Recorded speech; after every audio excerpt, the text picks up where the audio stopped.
David Schoen is a civil rights and criminal defense attorney. He joins us now to discuss these two big SCOTUS wins for Team Trump that came down earlier today. David, nice to see you again. Let's begin first with birthright citizenship. Again, this was more about the injunctions that these activist judges in their robes at their benches around this country think that they have more power than they do, keep interrupting Trump's agenda, which is, in essence, our agenda. I believe exactly the way the president believes because I don't try to reinterpret the Constitution.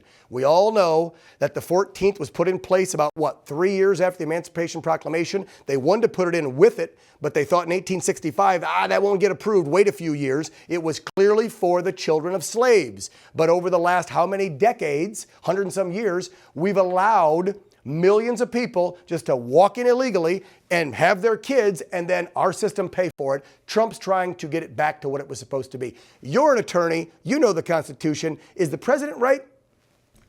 It's a very interesting case, by the way. All four of the major constitutional cases today were fantastic for any student of the Constitution, seems to me. And you're right. You see the same split, same 6-3 split in each one.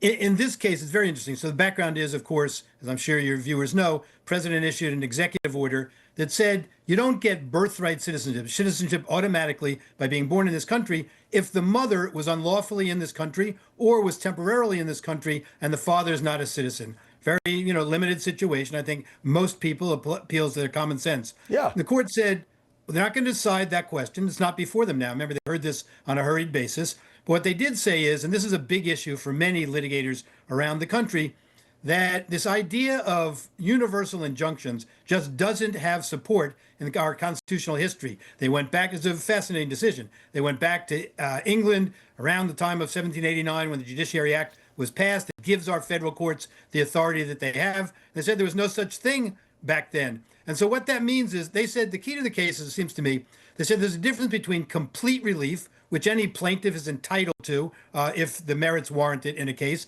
and universal relief. And they give the example of a woman who's pregnant with the child and wants to bring this action. If she wins and she's granted relief and the child considered to be a citizen, it doesn't give her any more complete relief to apply that to other people. The courts should be limited to what's before them and the parties that are before them. So it's a fascinating decision. Well, I mean, these activist judges, it was like the lawfare that was against Trump when he was candidate Trump, right? They don't like the policy, so now they're getting these judges from around the country to do these injunctions to try to stop nationwide rulings by the president. You can't do that, and I'm so glad SCOTUS ruled there. How about the one on, let's call it parental choice? If you don't want your kids to have to sit in a classroom and read a book at 5 or 6 years old about my shadow is pink, this was happening in California, by the way, and learn about the gay community and have it forced down your little kid's throat, you should be able to say, I don't want my kid to have to learn that crap because we're Christians and we don't believe in it. It doesn't mean you're being anti-gay or homophobic. It means you're following your religion. And I'm pretty sure that's protected by that old piece of paper called the Constitution, David. I have to say, I think this is a classic decision that reflects one of the many reasons President Trump was elected. That is a return to sort of common sense and the family. In this case, what the court said is the school is to give notice that this kind of curriculum will be taught in the class, and the parents have the right to opt out. In this case, the same three again dissented. There's a 38-page dissent, and Justice Sotomayor, I believe, said that this hits at the essence of what public education, it attacks the essence of what public education is to be about, exposure to different points of view.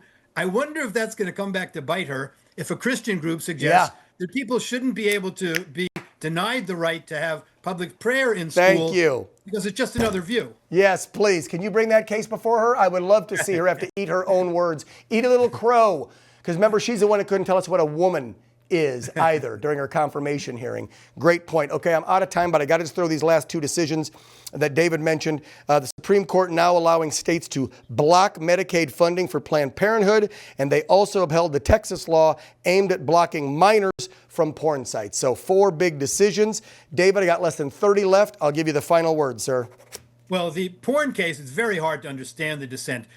Texas passed a law that the sites must engage in age verification. Make sure somebody watching porn sites are over 18. The court said essentially, well, this may not be the least restrictive means to achieve their interest. So that's interesting, doctrinally. And the other one, of course, Planned Parenthood, they said a person doesn't have standing. It's a classic federal court decision. The Medicaid Act doesn't provide individual standing to challenge the prohibition of funds being going to an organization that performs abortions. Boom. Love it. My money shouldn't go there.